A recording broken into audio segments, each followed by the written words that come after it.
አርእስተ ዜናም የመንግስት የጠራ ፖሊሲና የማስፈጸም አቅም መጠናከሩ በአምስቱ የኢኮኖሚ ዘርፎች ላይ ከፍተኛ ስኬት እያስመዘገበ ይገኛል።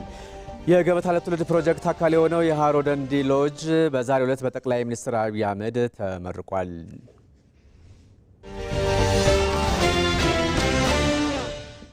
በፕሮጀክት መጓተት ስሙ የሚነሳ የነበረው የኢትዮጵያ ኤሌክትሪክ ኃይል ባለፉት 8 ዓመታት በተሰሩ ስራዎች ሀገሪቱን የኃይል ምርት እንዲጨምር ኢትዮጵያንም የቀጣናዊ ኃይል ማዕከል እንድትሆን አድርጓታል።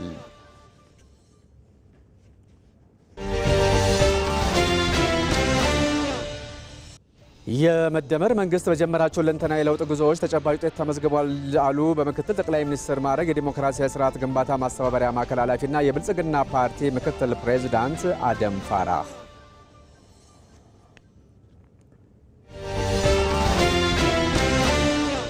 ከውጭ የዜና ምንጭ ፕሬዝዳንት ዶናልድ ትራምፕ የአሜሪካ ልዑክ ለሁለተኛ ዙር ድርድር ወደ ፓኪስታን ዋና ከተማ ኢስላማባድ ማቅናቱን ይፋ አደረጉ።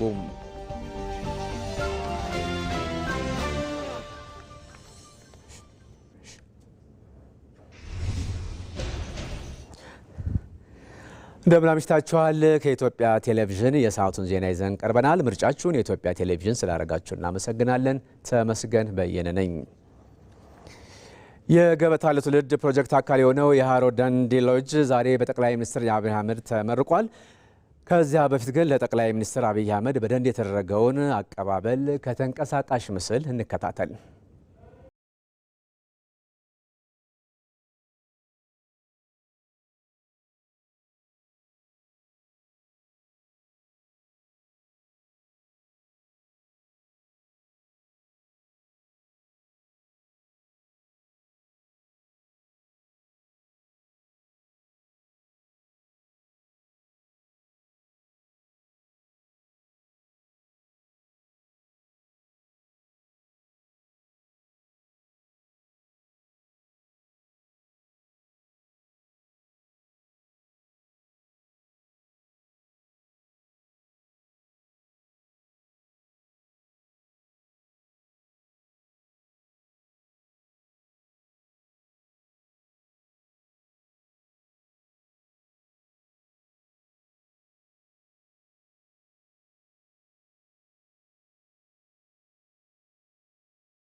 ጠቅላይ ሚኒስትር አብይ አህመድ የኢትዮጵያ ቱሪዝም ጸጋ በቀደምት አባቶች የተጠበቀና የተሻገረ ሀብት በመሆኑ አድምቀን ለሀገር በቀል ኢኮኖሚ ሪፎርም ትግበራ ቁልፍ ምሰሶ አድርገነዋል አሉ።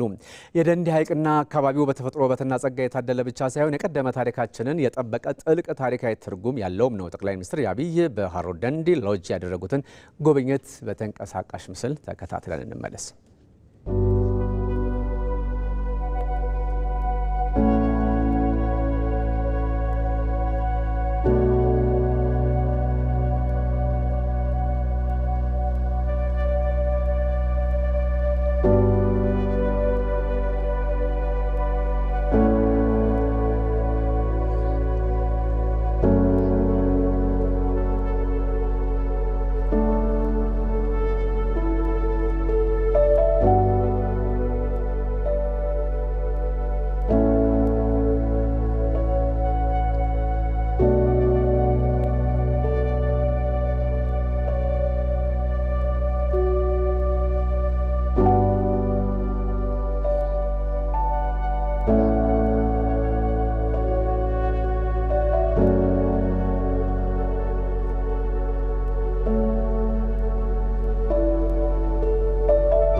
የመንግስት የጠራ ፖሊሲና የማስፈጸም አቅም መጠናከር በአምስቱ የኢኮኖሚ ዘርፎች ላይ ከፍተኛ ስኬት እያስመዘገበ ይገኛል።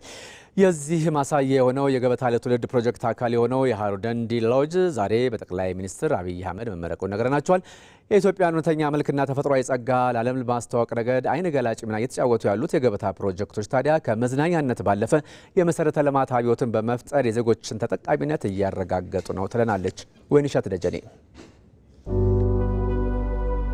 ፍላጎትን ከአቅም ጋር አቀናጅቶ ግልጽ ግብ መያዝ ለውጤታማነት ቁልፍ መሆኑን በተለያዩ ዘርፎች እየተመዘገቡ ያሉ ስኬቶች በተግባር እያረጋገጡ ይገኛሉ።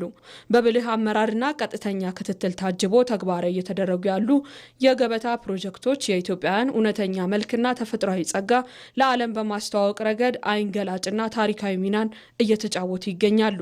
ጠቅላይ ሚኒስትር አብይ አህመድ በኦሮሚያ ክልል የገበታ ለትውልድ መርሃ ግብር አካል የሆነውና የኢትዮጵያን የቱሪዝም ገጽታ ወደ ላቀ ከፍታ የሚያሸጋግረውን የሃሮ ደንዲ ሎጅን በታላቅ ድምቀት መርቀዋል። ተፈጥሮ ታሪክና ባህልን በአንድ ጥላ ስር ያስተሳሰሩት እነዚህ ግዙፍ ስራዎች በመንግስት ጽኑ ቁርጠኝነት ብቻ ሳይሆን በባለሀብቶች ንቁ ተሳትፎና በአርበኝነት ስሜት በተደረገ ትብብር የተገነቡ ድንቅ የጥበብ ውጤቶች ናቸው። የእነዚህ ፕሮጀክቶች ፋይዳ በመዝናኛ ስፍራነት ብቻ የሚገደብ አይደለም። በተለይም የብልጽግና ማሳያ የሆኑት እነዚህ ፕሮጀክቶች የተለያዩ ስልታዊ ጠቀሜታዎች ይዘው መጥተዋል።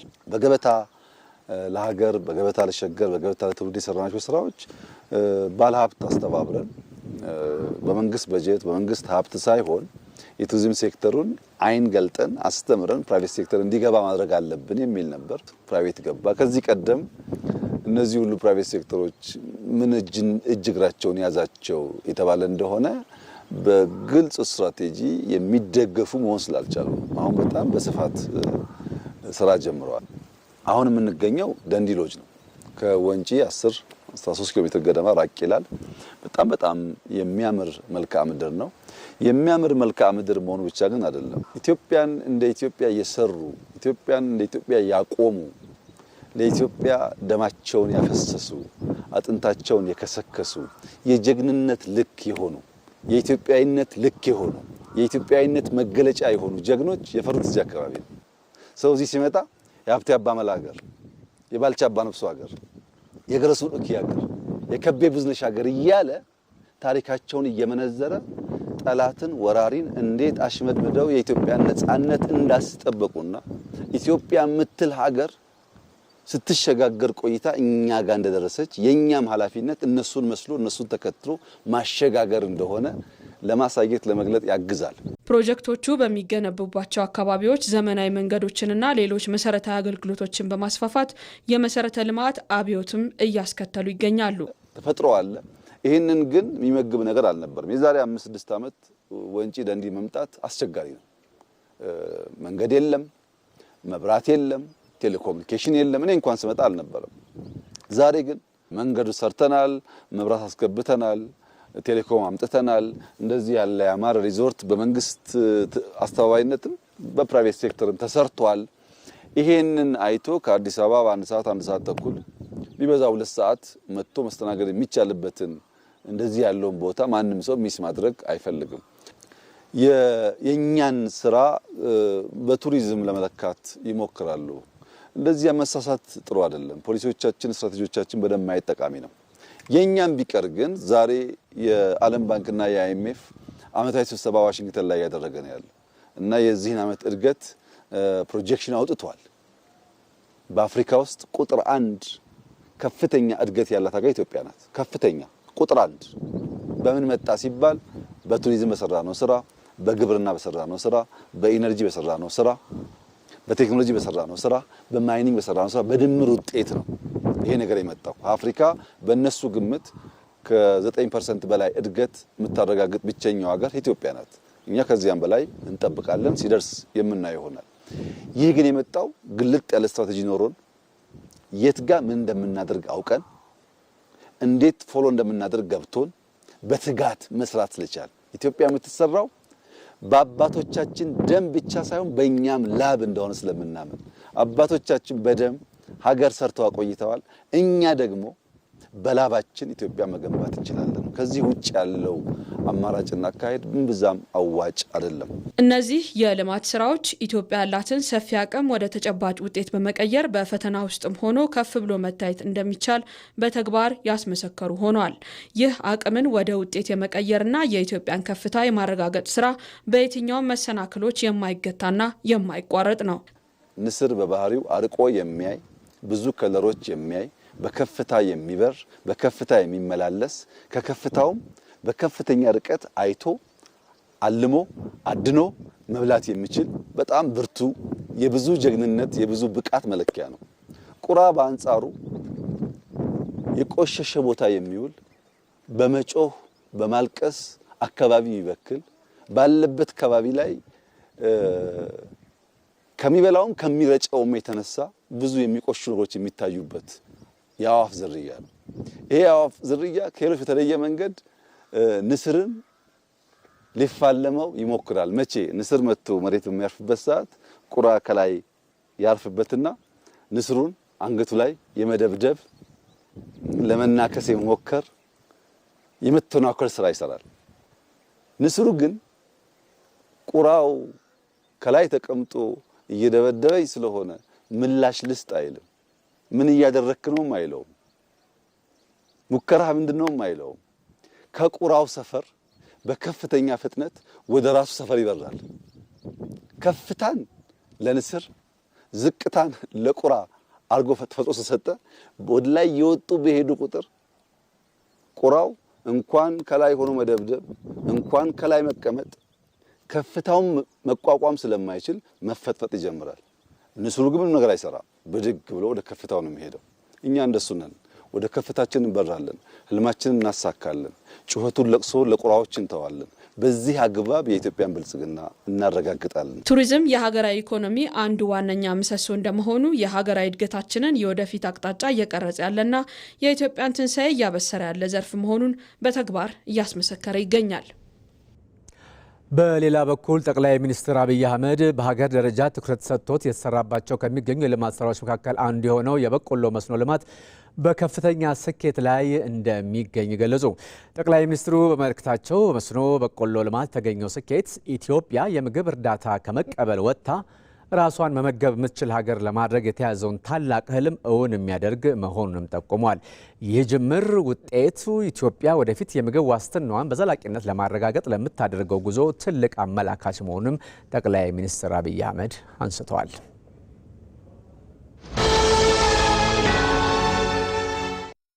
ለሁሉም እኩል የተሰጠ አንድ ጸጋ አለ። ጊዜ። የተሰጡትን በሚገባ የሚጠቀሙት ግን ጥቂቶች ናቸው።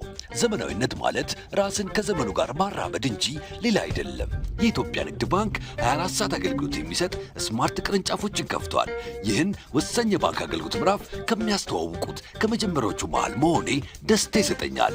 ደንበኞች በስራ ሰዓት ስራቸው ላይ ቆይተው ረጋ ብለው 24 ሰዓት ወደሚሰሩት ስማርት ቅርንጫፎቻችን መጥተው ፈጣን አገልግሎት ሲያገኙ እርካታቸውን ፊታቸው ላይ ያለው።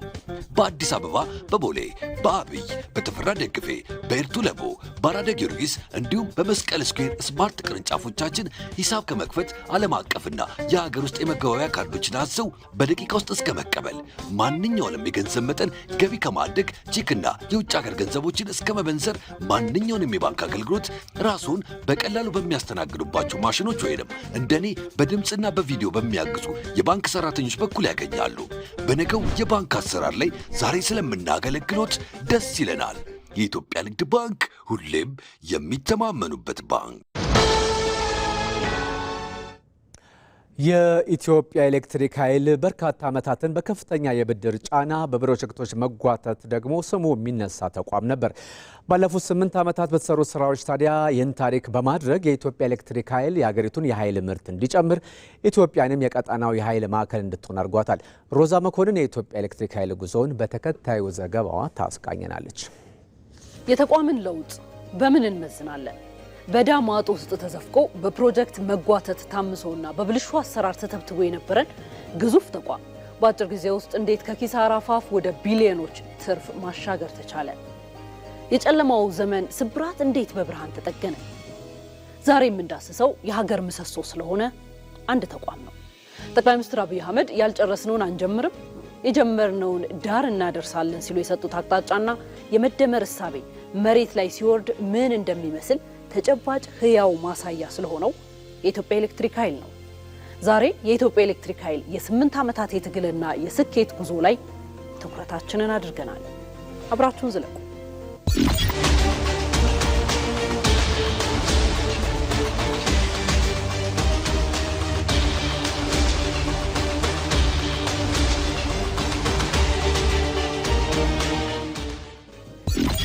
ወደ ኋላ መለስ ብለን የ2010 ዓ.ም ነባራዊ ሁኔታን ስንቃኝ የኢትዮጵያ ኤሌክትሪክ ኃይል ከፍተኛ አቅም የነበረው ቢሆንም በውስብስብ ተግዳሮቶች ተተብትቦና ታምሶ ነበር።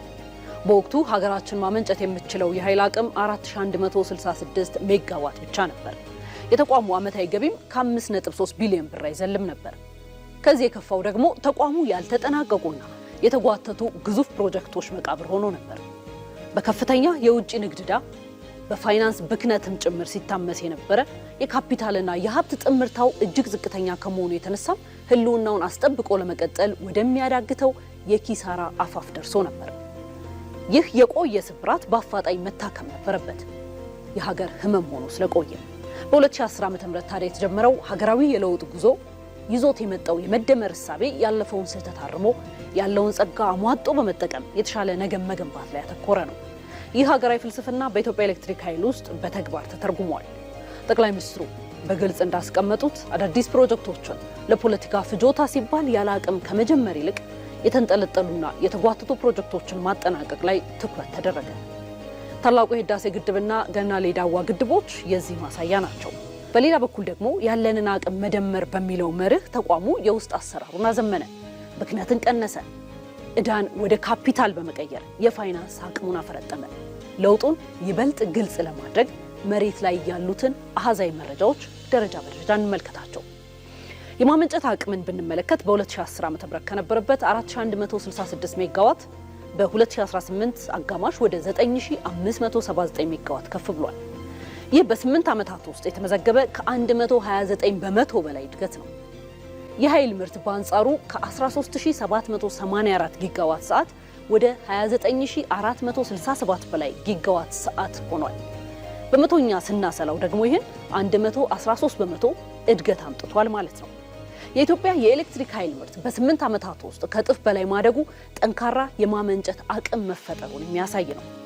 የ2018 ዓ.ም የ6 ወራት ብቻ የኃይል ምርት 18349 ጊጋዋት ሰዓት ሲሆን ዓመታዊ ግቡም 38124 ጊጋዋት ሰዓት ነው። ለዚህ ትልቁን ድርሻ የሚወስደው ደግሞ የህዳሴው ግድብ ወደ ስራ መግባት እንዲሁም የአይሻና የአሰላ የንፋስ ኃይል ማመንጫዎች መጠናቀቅ ነው። የማስተላለፊያ መስመርን በተመለከተ አጠቃላይ ዑደት ርዝመቱ በ2011 ዓ.ም ከነበረበት ከ18124 ኪሎ ሜትር ወደ 21436 ኪሎ ሜትር አድጓል። በተለይም የተጠናቀቁ ዋና ዋና ፕሮጀክቶች ማለትም ገናሌ ዳዋ 3፣ ይርጋለም ወላይታ ሶዶ አቃቂ ኮዬ፣ አቦ ቂሊንጦ በሁሌ ለሚና የኢትዮጵያ ኬንያ የኃይል ትስስር መስመር ለኢንዱስትሪ ፓርኮች የኃይል አቅርቦት መሰረተ ልማትና የአዲስ አበባ ከፍተኛ ቮልቴጅ ማስተላለፊያ መስመሮች ማስፋፊያና ማሻሻያ፣ እነዚህ ሁሉ ተደምረው የተዘረጉ መስመሮች የሀገራችንን የኢኮኖሚ እድገት ያፈጠኑ ናቸው። ከኪሳራ አፋፍ ወደ ቢሊዮኖች ትርፍ የተቀየረውን የፋይናንስ አፈጻጸም በጉልህ ለመረዳት የሚከተለውን በንጽጽር እንመልከት። የገቢ መጠኑ በ2010 ዓ.ም ከነበረበት 5.3 ቢሊዮን ብር በ2017 ዓ.ም ወደ 72.7 ቢሊዮን ብር አሻቅቧል። ይህ ማለት ወደ 14 እጥፍ ከፍ ያለ ታሪካዊ እድገት ሆኖ ተመዝግቧል። ሌላኛው የካፒታል አቅም ለውጥ ሲሆን በ2010 ዓ.ም 185 ቢሊዮን ብር በላይ የነበረው አጠቃላይ ካፒታል በ2018 ዓ.ም አጋማሽ ከ486 ቢሊዮን ብር በላይ ደርሷል። የውጭ ምንዛሪ ግኝት ደግሞ ከቅርብ ጊዜ ወዲህ የክሪፕቶና ዳታ ማይኒንግ ደንበኞችን በመሳብ ተቋሙ ከፍተኛ የውጭ ምንዛሪ ያገኘ ነው። በ2017 ዓ.ም ከተገኘው ገቢ 60 በመቶ፣ በ2018 ግማሽ ዓመት ደግሞ 71 በመቶ በውጭ ምንዛሪ ከክሪፕቶና ዳታ ማይኒንግ የተገኘ መሆኑን የተቋሙ የቴክኖሎጂ መር የገቢ ስብጥር ወይም ዲጂታል ትራንስፎርሜሽን ያሳያል። ይህ አሃዛዊ እድገት እንደዋዛ የተገኘ አይደለም። በመደመር እሳቤ የተቃኙ ጠንካራ ሪፎርሞች ውጤት ነው። ዓለም አቀፍ የፋይናንስ ሪፖርት እንደሚያመላክተው የተከማቹ ብድሮችን ወደ ካፒታል ወይም ኢኩዊቲ በመቀየር ተቋሙ ከተሸከመው የዕዳ ተራራ በብዙ አቅልሏል።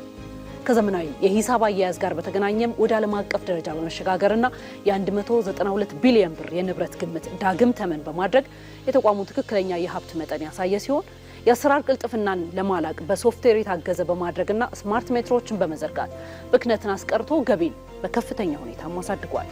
በእርግጥ አሁንም ተግዳሮቶች አልጠፉም። የተከማቸ የውጭ የንግድ ዕዳና የምንዛሪ ተመን ቅነሳ ወይም ዲቫሉዌሽን በተቋሙ የፋይናንስ ወጪና ጫና ፈጥረውበት የነበረ ቢሆንም ተቋሙ ከወለድና ግብር በፊት ያለው ትርፍ እያደገ መምጣቱ ይህንን ጫና የመቋቋም ጠንካራ አቅም እንደፈጠረ ያመላክታል። ሀገራችን የውጭ ምንዛሪ እጥረት በተፈታተናት ወቅት ተቋሙ የውጭ ምንዛሪን ከኃይል ኤክስፖርትና ከዳታ ማይኒንግ ማግኘቱ ደግሞ ትልቅ እፎይታ ከመሆኑ ባሻገር ለታላቁ ህዳሴ ግድብ ማስፋፊያና ለኮይሻ ግድብ ግንባታዎች ከፍተኛ አስተዋጽኦ እያደረገ ይገኛል። በአጠቃላይ የኢትዮጵያ ኤሌክትሪክ ኃይል ከ2010 እስከ 2018 ዓ.ም ድረስ ያደረገው ጉዞ የመሪነት ቁርጠኝነትና የመደመር እሳቤ ሲዋሃዱ የሚፈጠረውን ተቋማዊ ትንሳኤ በተግባር ያረጋገጠ ነው። የኤሌክትሪክ ኃይል ለኢትዮጵያ ኢኮኖሚ እድገት የደም ስር ሲሆን ይህ ኢትዮጵያ የጀመረችውን የኢንዱስትሪያላይዜሽን የግብርና ዘመናዊነትና የቴክኖሎጂ ሽግግር እውን ለማድረግ አስተማማኝ የኃይል አቅርቦትን ይፈጥራል። ላለፉት 8 ዓመታት በኢትዮጵያ ኤሌክትሪክ ኃይል ውስጥ የታየው እድገት ተቋማዊ ለውጥ ብቻ ሳይሆን የኢትዮጵያን አጠቃላይ የብልጽግና ጉዞ ፍጥነት የሚያሳይ ማሳያ ወይም ባሮሜትርም ነው። ተቋሙ ከ2018 ዓ.ም ጀምሮ አጠቃላይ ኪሳራን አጠናቆ ወደ ተጣራ ትርፍ እየተሸጋገረ ይገኛል። ይህ ማለት የኢትዮጵያ ኤሌክትሪክ ኃይል የኢትዮጵያን ቤቶች መብራት ከማብራት ባለፈ የኢኮኖሚያችንን ጨለማ የሚገፍ አንጸባራቂ ተቋም እንዲሁም ቀጠናውን የሚያስተሳስር የኃይል ማዕከል ሆኗል ማለት ነው። ከኢትዮጵያ ቴሌቪዥን የሰዓቱ ዜና እንደቀጠለ ነው። የመደመር መንግስት በጀመራቸው ሁለንተናዊ ለውጥ ጉዞዎች ተጨባጭ ውጤት ተመዝግበዋል አሉ በምክትል ጠቅላይ ሚኒስትር ማዕረግ የዲሞክራሲያዊ ስርዓት ግንባታ ማስተባበሪያ ማዕከል ኃላፊና የብልጽግና ፓርቲ ምክትል ፕሬዚዳንት አደም ፋራ። ኢትዮጵያ በዲጂታል ሽግግርና በሰው ተኮር የልማት ስራዎች አዲስ የታሪክ ምዕራፍ ላይ እንደምትገኝም አመላክተዋል። ለዜናው ዝርዝር ሙሐመድ አልቃድር። የአንድ ሀገር እድገትና ልማት ስኬት የሚለካው በዜጎች ሁለንተናዊ ለውጥ ነው። ኢትዮጵያም ባለፉት ጥቂት ዓመታት በያዘችው የልማት ጉዞ መሰረቷን ሰው ተኮር ተግባራት ላይ አድርጋለች። የብልጽግና ፓርቲ ምክትል ፕሬዚዳንትና የዋና ጽህፈት ቤት ኃላፊ አደም ፋራህ መንግስት የሚነድፋቸው ፖሊሲዎችና ፕሮጀክቶች የዜጎችን የዕለት ተዕለት ህይወት፣ ባህልና እሴቶችን ያከበሩ ሰው ተኮር መሆናቸውን ያነሳሉ። ማንኛውም የመደመር መንግስት የልማት ስራ የሚገመገምበት ሚዛን የልማት ስራዎቹ በሰው ህይወት ላይ ምን አይነት ለውጥ ያመጣሉ የሚለው ስለመሆኑም ያነሳሉ። አጠቃላይ መንግስታት የሚሰሯቸው ስራዎች ሰው ተኮር ሊሆኑ ይገባል። ሰው ተኮር ስንል የህዝቡን ባህል፣ እሴት፣ ፍላጎት፣ ጥቅም ማዕከል ያደረገ ስራ ከመስራት ጋር ይያያዛል። በተለይም በእድገት በልማት ሂደት ወደ ኋላ ሊቀሩ የሚችሉ ሊጎዱ የሚችሉ የህብረተሰብ ክፍሎችን ታሳቢ አድርጎ ያንን ክፍተት ሊሞላ የሚችል ስራ የመስራት ጉዳይ ነው። ስለዚህ የእቅዶች መነሻም አጠቃላይ እቅዱን ተግባራዊ ለማድረግ በሚደረገው ሂደትም ወይም በሚደረገው ጥረትም በአጠቃላይ በሂደቱ እና በውጤቱም ሰውን ታሳቢ የማድረግ ጉዳይ ነው። ባለፉት ዓመታት መንግስታችን እነዚህን ታሳቢ በማድረግ በአጭር ጊዜ ውስጥ ለውጥ አምጥቷል። የኢትዮጵያን እድገት ለማፋጠንና ካደጉ ሀገራት ተርታም ለማሰለፍ መንግስት ችግሮችን በአሮጌ አሰራር ሳይሆን በአዲስና ፈጠራ በተሞላበት እይታ የትላንት ክፍተቶችን እየሞላ ስለመሆኑም ተናግረዋል። መንግስታት የፈጠራ የፍጥነትና የዝላይ መንገድን ተከትለው ካልሰሩ በስተቀር ውጤታማ ሊሆኑ አይችሉም ብለን እናምናለን። ችግር አተያይ ሁኔታችን ከበፊቱ የተለወጠ ሊሆን ይገባል። ችግሮችን የምናይበት መንገድ በአዲስ አስተሳሰብ፣ በአዲስ እይታ፣ በአዲስ አሰራር የተቃኘ ሊሆን ይገባል። ፍጥነት ስንል ጊዜን እንደ ትልቅ ሀብት ቆጥሮ በአግባቡ የመጠቀም ጉዳይ ነው። ቅልጥፍናን የማረጋገጥ ጉዳይ ነው። የዝላይ መንገድ ስንል በአጭር ጊዜ ውስጥ ካደጉት ሀገራት ጋር ለመስተካከል ባደጉት ሀገራትና ባላደጉ ሀገራት መካከል ያለውን ልዩነት ለማጥበብ ከተለመደው አሰራር ወይም የእድገት ምዕራፎች በዘለለ ያንን አሳጥሮ ባጠረ ጊዜ ውስጥ ለውጥ ለማምጣት የሚያስችል አቅጣጫ የመከተል ጉዳይ ነው። እንደ ሀገር ባለፉት ዓመታት መንግስታችን እነዚህን ታሳቢ በማድረግ በአጭር ጊዜ ውስጥ ለውጥ አምጥቷል። የዲጂታል ኢትዮጵያ ራዕይና የቴክኖሎጂ ስኬት የኢትዮጵያን የመሰረተ ልማት ዝርጋታ ከማፋጠናቸውም ባለፈ የዜጎችን የቴክኖሎጂ እውቀት ያጎለበቱ ስለመሆናቸውም ኃላፊው ገልጸዋል። የመጀመሪያው የመሰረተ ልማት ዝርጋታ ነው። በተለይ የመረጃ ማከማቻና ማስተላለፊያ መሰረተ ልማቶችን በሚገባ ማደራጀት ያስፈልጋል። ሁለተኛው መሰረታዊ ጉዳይ የሰው ኃይል በተለይ የክህሎት ልማቱ ነው። ስለዚህ ከዚህ አኳያ እንደ ሀገር የ5 ሚሊዮን ኮደርስ ኢኒሺዬቲቭ ጀምረን በሚሊዮኖች የሚቆጠሩ ወጣቶች ስልጠና እየወሰዱ ሰርቲፋይድ እየሆኑ ሰርቲፊኬት እያገኙ ይገኛሉ። ሌላው መሰረታዊ ጉዳይ የኤአይ አጠቃቀምን የማሻሻል ጉዳይ ነው። ከዚህ ጋር ኢትዮጵያ ፈርቀዳጅ ነች። እንደሚታወቀው ከአፍሪካ በቀዳሚነት የአርቲፊሻል ኢንተለጀንስ ኢንስቲትዩት በማቋቋም ለሌሎች አርአያ የሆነ ስራ ሰርታለች። በዚህ ረገድ ሌሎች አፍሪካውያን ወንድሞችና እህቶች ከኢትዮጵያ ብዙ ይማራሉ ብለን እናምናለን። የብልጽግና ፓርቲ ምክትል ፕሬዚዳንትና የዋና ጽህፈት ቤት ኃላፊው አደም ፋራህ በመንግስት በግል ዘርፍና በህዝብ ትብብር የሚሰሩ የልማት ስራዎች ኢትዮጵያን ወደ ተሻለ የኢኮኖሚ ከፍታ እያሸጋግሯት መሆኑን ገልጸው በዚህም ዜጎች በሀገራቸው ብልጽግና ላይ ያላቸው ተሳትፎ እያደገ ስለመምጣቱም ተናግረዋል።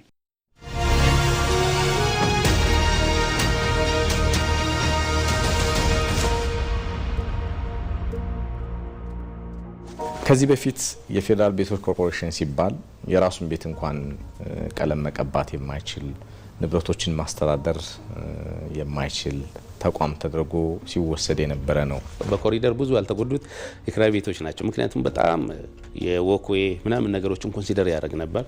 ቤቶቹንም ስታያቸው በጣም ጥራት ያላቸው እስካሁን እንኳን ክራክ የላቸው። የጠቅላይ ሚኒስትሩን የማህበራዊ ልማት ዘርፍ በቤቶች ዘርፍ ማለት ነው እውን ከማድረግ አኳያ የፌዴራል ቤቶች የቀጣይ እቅዶቹ ምንድን ናቸው?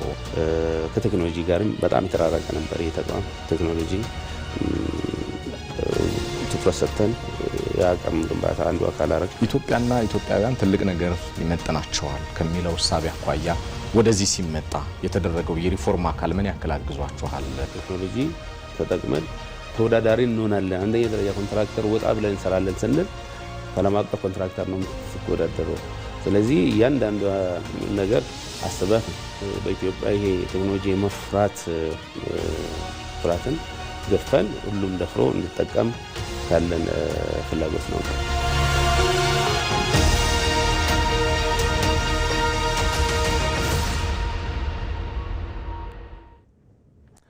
የሐዋሳ ከተማ የኮሪደር ልማት ስራ የጠንካራ የስራ ባህልና የህዝብ ተሳትፎ ውጤት ነው አለ የሐዋሳ ከተማ አስተዳደር።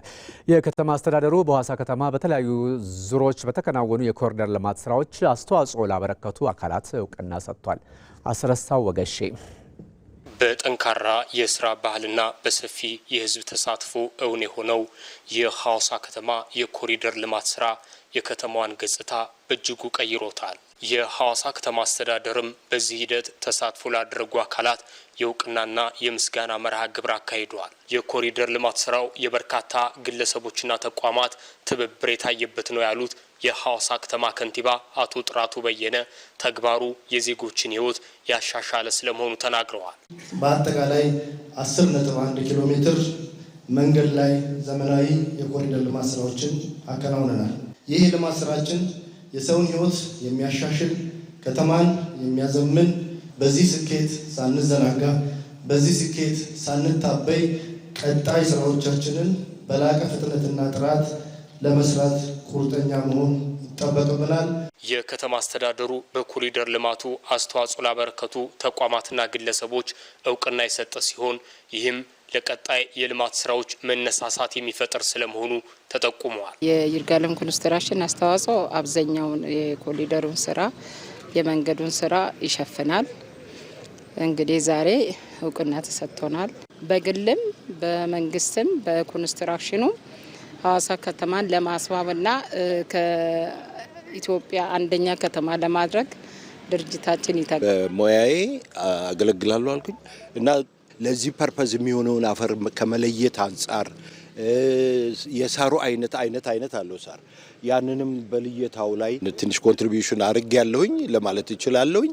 ሌላ ባህል ልጆች እንዲማሩ 24 በ7 የሚሆኑ ተግባራዊ አድርገን እስከ ምሽቱ 7 እስከ 8 ሰዓት ድረስ እየሰራን ነበርና እኛም ደስ ብሎናል። ጥሩ ነው። በመርሃ ግብሩ ላይ የተገኙት በብልጽግና ፓርቲ የሲዳማ ክልል ቅርንጫፍ ጽህፈት ቤት ኃላፊው አቶ አብርሃም ማርሻሉ በልማት ስራው ላይ የታየው ቅንጅታዊ አሰራር ተጠናክሮ መቀጠል አለበት ብለዋል። የክልል አመራር፣ የከተማ አመራር፣ ኮንትራክተር፣ ባለሀብት፣ የከተማ ነዋሪ በአጠቃላይ በአንድነት በመቆሙ ምክንያት የመጣ ውጤት ነው። ይህን ስራ እንዳሳካችሁ በቀጣይነት በአራተኛው ዙር ላይ የሚሰራውን የኮሪደር ልማት ስራና የሐይቅ ዳርቻውን ልማት ስራ አሳካችሁ ለሚቀጥለውም ለመመሰጋገን ፈጣሪ ያብቃ። በሐዋሳ ከተማ በአራተኛው ምዕራፍ 3.4 ኪሎ ሜትር የሚሸፍን የኮሪደር ልማት ስራ የሚከናወን ሲሆን የሐዋሳ ሐይቅ ዳርቻ ልማትንም በቅርቡ ለመጀመር ዝግጅቶች መጠናቀቃቸውን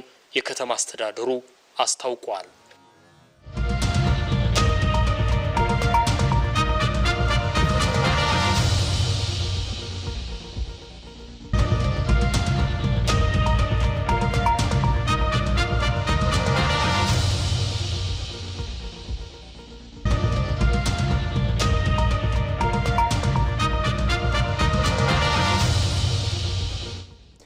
የባህር ዳር ከተማ ነዋሪዎች የተራዘሙ የመራጮች ምዝገባ ቀናትን በመጠቀም በሰባተኛው ጠቅላላ ምርጫ ለመሳተፍ የሚያስችላቸውን ካርድ እየወሰዱ ነው። በከተማዋ የምርጫ ካርድ እየወሰዱ ከሚገኙ ነዋሪዎች መካከል ደግሞ በምርጫው በመጀመሪያ ጊዜ የሚሳተፉ 18 ዓመት የሞላቸው ተመዝጋቢዎችም ይገኙበታል። ሳሙኤል ወርቃየው በባህር ዳር ከተማ የሰባተኛው ጠቅላላ ምርጫ የመራጮች ምዝገባ እየተከናወነ ሲሆን ነዋሪዎች ወደ ምርጫ ጣቢያዎች በመሄድ በመመዝገብ ላይ ናቸው።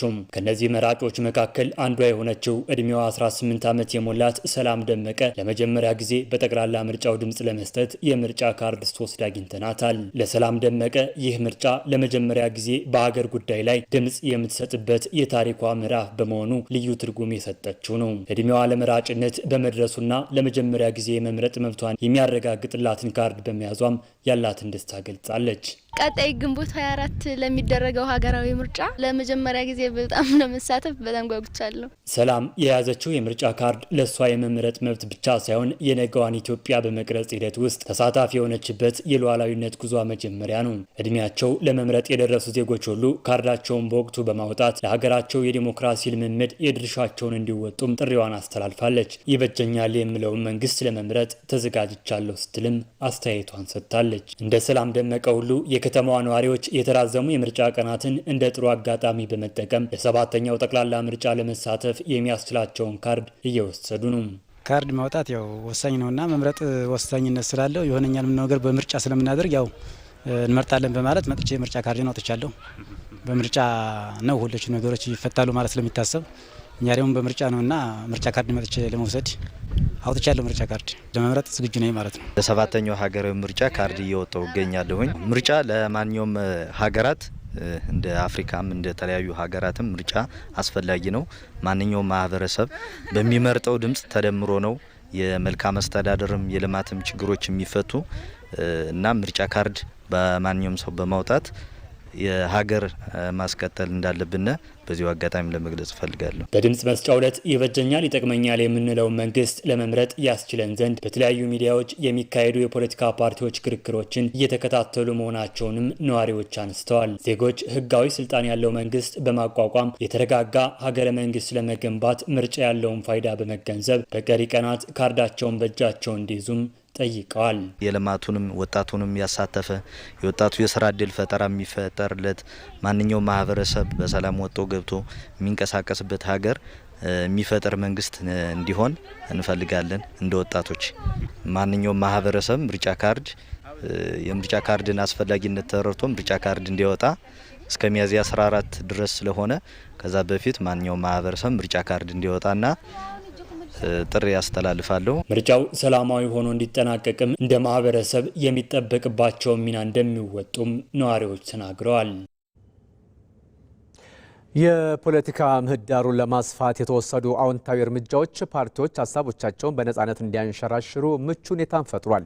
በደቡብ ምዕራብ ኢትዮጵያ ሕዝቦች ክልል በሰባተኛው ጠቅላላ ምርጫ የሚፎከሩ የፖለቲካ ፓርቲዎችም ይህንን ሁኔታ በመጠቀም የምርጫውን ሂደት ስኬታማ ለማድረግ የሚያስችል የጋራ ተግባር እያከናወኑ ይገኛሉ።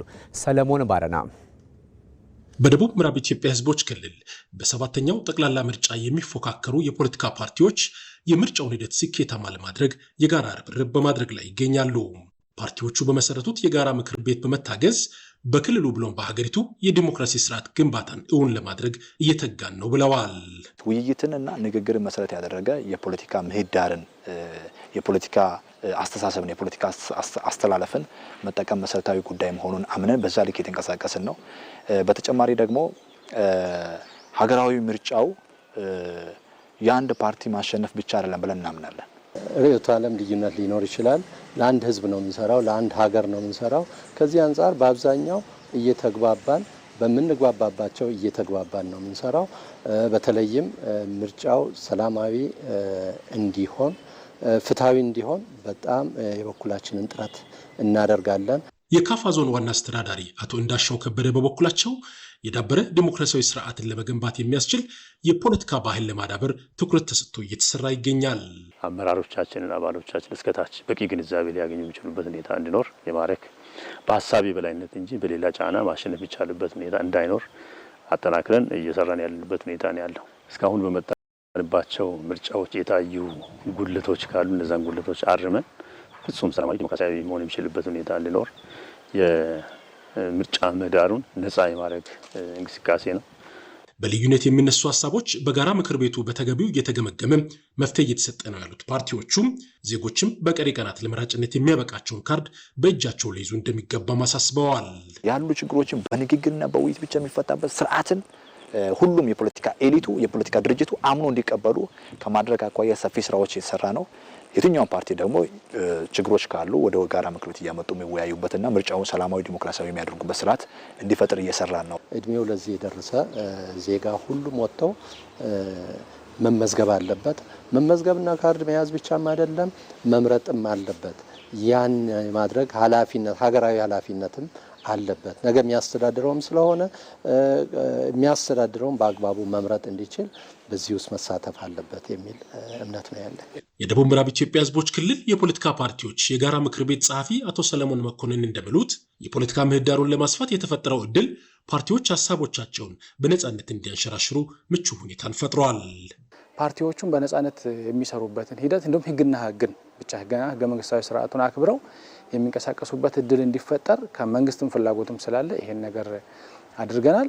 አሁን የጋራ ምክር ቤቱ ምርጫው ሰላማዊ፣ ፍትሃዊ እና ዲሞክራሲያዊ እንዲሆን የበኩሉን ጥረት እያደረገ ነው እና ያለው ለወደፊትም ደግሞ ይሄን አስቀጥለን እንሄዳለን። የምርጫውን ሂደት ስኬታማ ለማድረግ የሚመለከታቸው ሁሉም ኃላፊነታቸውን አጠናክረው እንዲቀጥሉም ተጠይቋል።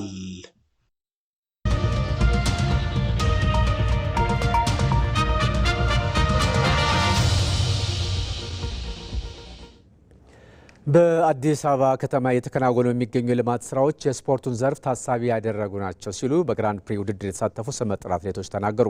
አትሌቶቹ የአዲስ ስፖርት ፓርክ፣ የአድዋ ድል መታሰቢያና የወንዝ ዳርቻ ልማትን ተዘዋውረው ጎብኝተዋል። በከተማ የተሰሩት የስፖርት መሰረተ ልማቶች ተተኪ አትሌቶችን ለማፍራት የሚያስችሉ እንደሆኑም ተናግረዋል። አስተያየቶቹን ያሰባሰበው ሪፖርተራችን መሀሪ አለሙ ነው። እነሆ አስተያየታቸው። በእውነቱ እዚህ ፓርክ ውስጥ ልዩ የሆኑ ነገሮችን ተመልክቻለሁ፣ ልምድም ቀስሜበታለሁ። ይህ የተመለከትኩት የኢትዮጵያን ከዚህ በፊት የአትሌቲክስ ተሳትፎዋን ታሪክ የሚያሳይ ነው። የቀጣዩንም እንዲህ ማሳየት ያስፈልጋል። ሁሉም እዚህ የሚታዩት በሙሉ በተለይም ወጣቶችን ለስፖርት የሚያነሳሱና የሚያበረታቱ ናቸው። የስፖርት መሰረተ ልማቶችም ተሟልቶላቸዋል። ሁሉም ጥሩ ናቸው። እዚህ በአዲስ ስፖርት ፓርክ ውስጥ የማራቶን አትሌቶችንና ሌሎችንም ተመልክቻለሁ። እኔም አንድ ቀን እንደነሱ ሆናለሁ ብዬ አስባለሁ። በጣም ተደነቅያለሁ። በተለይም የመሮጫ ትራኮቹ ደስ ይላሉ። ትላንት በነበረው ውድድር ምን ያህል ጎበዝ ኢትዮጵያውያን አትሌቶች እንዳሉ ተመልክቻለሁ። አሜሪካ ለሚገኙ ጓደኞቼም በማህበራዊ ሚዲያዬ ይህንን አጋርቻለሁ። ኢትዮጵያ ምን ያህል ለስፖርት ትኩረት እንደሰጠች ስመለከት በጣም ደስ ብሎኛል። ወደ ሌሎች ሀገራት የመሄድ እድል አጋጥሞኝ ነበረ። ነገር ግን እንደዚህ ደስ የሚል ነገር አልተመለከትኩም። ይሄ ግን በጣም ደስ ይላል። በመጨረሻም ከውጭ የዜና ምንጭ ፕሬዚዳንት ዶናልድ ትራምፕ የአሜሪካ ልዑክ ለሁለተኛ ዙር ድርድር ወደ ፓኪስታን ዋና ከተማ ኢስላማባድ ማቅናቱን ይፋ አደረጉ። በምክትል ፕሬዚዳንት ጄዲ ቫንስ እና በኢራኑ የፓርላማ አፈ ጉባኤ መሐመድ ባገር ጋሊባፍ መሪነት ጀምረው የመጀመሪያው ዙር ንግግር ስምምነት ላይ ሳይደረስበት ነበር የተጠናቀቀው። የሚደረገው አሁን ሁለተኛው ንግግር በቀጠናው ያለውን ውጥረት ለማርገብ የመጨረሻውና ወሳኙ ሊሆን እንደሚችልም ነው የተገመተው። የኢራን የውጭ ጉዳይ ሚኒስቴር ባወጣው መግለጫ ለድርድሩ የተቀመጠው የጊዜ ገደብ እንደሌለ ገልጾ ከንግግሩ በፊት ግልጽ የሆነ የመግባቢያ ማዕቀፍ መኖር አለበት ብሏል። አሜሪካ በድርድሩ ወቅት ሁሉንም ፍላጎቶቿን ብቻ ለማስከበር የምታደርገው ጥረት ለስምምነቱ እንቅፋት ሆኗል ሲሉም የኢራን ባለስልጣናት ይወቅሳሉ። ፕሬዚዳንት ዶናልድ ትራምፕ ኢራን የተኩስ አቁም ስምምነቱን ጥሳለች ያሉ ሲሆን የቀረበላትን የሰላም አማራጭ የማትቀበል ከሆነ ደግሞ አሜሪካ የሀገሪቱን ስልታዊ የኢኮኖሚ መሰረተ ልማቶች ኢላማ ልታደርግ እንደምትችል አስጠንቅቋል። በዲፕሎማሲያዊ ንግግሩ መሀል የሆርሙዝ ወሽመጥ አካባቢ ያለው ወታደራዊ እንቅስቃሴ መጨመርና አልፎ አልፎ የሚታዩ የትራፊክ መስተጓጎሎች በዓለም አቀፉ የነዳጅ ገበያ ላይ ከፍተኛ የሚባል ስጋት ፈጥሯል። በፓኪስታን የሚካሄደው ይህ ድርድር በቀጠናው ሰላምን ለማምጣት ወይም ይበልጥ ወደ ከፋ ግጭት ለማምራት የሚያስችል የለውጥ ነጥብ ተደርጎም በተንታኞች እየታየ ይገኛል።